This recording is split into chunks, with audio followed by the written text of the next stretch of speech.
दिल्ली से लौटकर बोले मुख्यमंत्री के मीडिया सलाहकार नरेश चौहान। मुख्यमंत्री ठाकुर सुखविंदर सिंह सुक्खू का एम्स में इलाज चल रहा है। इनके स्वास्थ्य में तेजी से सुधार हो रहा है। मुख्यमंत्री के प्रोटोकॉल की वजह से आईसीयू में भर्ती होना सामान्य।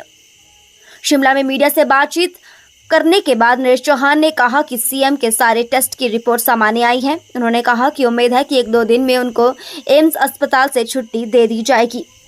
डॉक्टर्स उन्हें कुछ दिनों के आराम की सलाह दे सकते हैं। उन्होंने बताया कि मुख्यमंत्री शुरू से ही आईसीयू में भर्ती हैं और ये वहां का एक स्वास्थ्य प्रोटोकॉल है। लगातार टूर में रहने की वजह से इनके स्वास्थ्य में कुछ परेशानी आई थी। उधर भाजपा नेताओं के 5 राज्य के चुनाव में जीत के दावे के सवाल पर नरेश चौहान ने कहा कि भाजपा शासित राज्य में उनकी सरकारों ने कितना विकास किया ये तो जनता को बताना चाहिए। उन्होंने कहा कि भाजपा सिर्फ जनता को गुमराह करना जानती है। हिमाचल में प्रदेश सरकार हर वर्ग के विकास के लिए वचनबद्ध है और वो अपनी सभी घोषणाओं को पूरा करेगी। मुख्यमंत्री की सेहत के बारे में क्या अपडेट है? मुख्यमंत्री जी एम्स में इलाज चल रहा है, ये आप सभी जानते हैं। और जो अपडेट था कल तक का भी और आज तक का भी, उनके स्वास्थ्य में बड़ी तेजी से सुधार हुआ। और कल जो टेस्ट हुए, सीटी स्कैन हुआ और टेस्ट हुए, बिल्कुल सही नॉर्मल है। और ये ठीक है कि वो आईजीएमसी में जो उपचार हो रहा था उसी को आगे बढ़ाया गया है एम्स में भी। लेकिन एम्स में जाने के बाद जो लोगों से मिलना जुलना शिमला में था, आईजीएमसी में था, वो बात जो है पूरी तरह से वहाँ नहीं हो पाया, जिससे उनको पूरी तरह से इलाज भी मिला और आराम भी मिला। और अपडेट ये है कि अब वो पूरी तरह से स्वस्थ है। उनका जो जितने भी टेस्ट आए हैं सब नॉर्मल है। और हम उम्मीद करते हैं कि डॉक्टर जो एडवाइस करेंगे, हो सकता है कि अगले 1-2 दिनों के बीच उनको वहाँ से डिस्चार्ज भी कर सकते हैं। और ये सारी चीज़ें जो है, जो उनके डॉक्टर्स और टीम जो इलाज कर रही है एम्स में, ये उनके ऊपर डिपेंड करता है कि आज या कल वो क्या फैसला लेते हैं। लेकिन एक चीज़ साफ है कि डॉक्टर का जो अभी तक का एडवाइस है कि उनको रेस्ट की ज़रूरत है। हो सकता है अगले 4-5 दिन वो रेस्ट उनको जो है एडवाइस कर सकते हैं। ये गैस्ट्रोलॉजी का जो केस था वही डॉक्टर उनको देख रहे हैं कि गैस्ट्रिक होने की वजह से जो है थोड़ा सा इन्फेक्शन था, और अब वो पूरी तरह से निरंतर में है। और स्वास्थ्य के हिसाब से मुख्यमंत्री जी ने बड़ी तेज़ी से रिकवर किया है। और वैसे भी जो डॉक्टर्स का एडवाइस था कि उसमें 72 आवर्स के बाद ही वो आगे काम करता है, तो वो अब पूरी तरह से कोई भी चिंता का विषय नहीं है। मुख्यमंत्री जी के स्वास्थ्य में पूरी तेज़ी से जो है सुधार हुआ है। और जो उपचार है, अब डॉक्टर्स के एडवाइस के हिसाब से वो कितने दिन का रेस्ट लिखते हैं और कब डिस्चार्ज करते हैं, वो अगले 1-2 दिनों के अंदर जो है स्थिति स्पष्ट हो जाएगी। और मुख्यमंत्री जी उसके बाद जल्दी जो है हिमाचल प्रदेश और अपने घर की तरफ जो है रुख करेंगे। मुख्यमंत्री जी जब शिमला से एम्स की तरफ गए थे, तो वो पहले दिन से ही वहाँ का अपना एक सिस्टम है एम्स का, उन्होंने जितना भी उपचार है उस दिन से ही वो आईसीयू में हो रहा है। आईसीयू में होने का मतलब है कि उनका एक प्रोटोकॉल है कि वहाँ किसी भी आदमी को मिलने की मना है। और वो एक बहुत अच्छा है कि आईसीयू में होने की वजह से लगातार मुख्यमंत्री जी को रेस्ट मिला।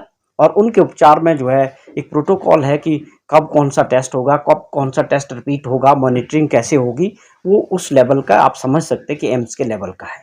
और ये आईसीयू में होने का मतलब कुछ नहीं है, ये सिंपल यही है कि हो सकता है इसके ऊपर आज फैसला या आज या कल वो आईसीयू से बाहर भी हो सकते हैं, क्योंकि उनके स्वास्थ्य में पूरी तरह से सुधार हुआ है। क्या उनकी सेहत के बारे में कोई जानकारी छुपाई तो नहीं जा रही? क्योंकि इससे पहले भी सूचना भी आई थी कि These are all rumors. He's perfectly all right। तो ये केवल मात्र जो है आप ये समझें कि लगातार बाहर रहने से, आप मंडी, कुल्लू, बिलासपुर खाना वाना बाहर होने की वजह से और ज़्यादा एग्जॉस्शन की वजह से, गैस्ट्राइटिस होने की वजह से जो है ये इन्फेक्शन था। और अब वो पूरी तरह से आप ये कह सकते हैं कि ठीक है। बट इसका फैसला जो है जो डॉक्टर्स, जो टीम, वो तय करेगी कब मुख्यमंत्री जी को डिस्चार्ज होना है।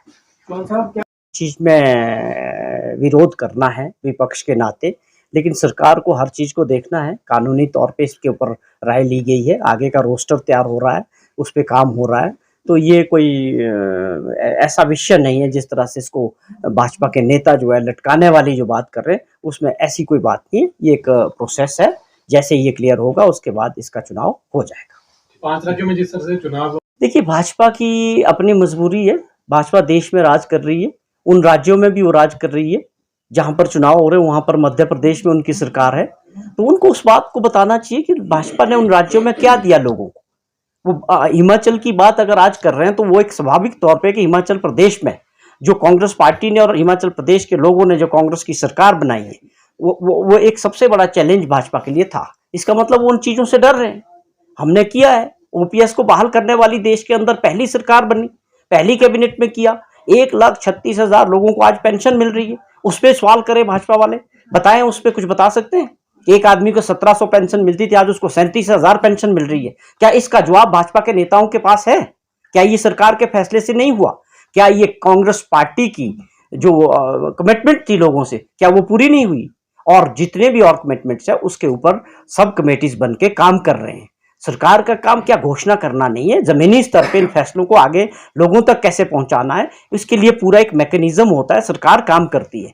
ये केवल मात्र जो है भाजपा का फ्रस्ट्रेशन है कि हिमाचल प्रदेश के मुख्यमंत्री जी ने और सरकार ने जिस प्रकार चाहे आपदा की बात करें उसमें काम किया, चाहे कमिटमेंट्स की बात थी। ओपीएस एक बहुत बड़ा फैसला था देश के अंदर। पहले सारे लोग जो है नरेंद्र मोदी जी की तरफ देख रहे थे, देश की सरकार की तरफ देख रहे थे कि ओपीएस जो है ये दूसरे राज्यों में भी लागू होना चाहिए, पूरे देश के एम्प्लॉयज ओपीएस की बात करें। लेकिन हिमाचल प्रदेश में और कांग्रेस पार्टी ने जो कमिटमेंट किया उसको पूरा किया, और भी जो कमिटमेंट्स है उसके ऊपर काम चल रहा है।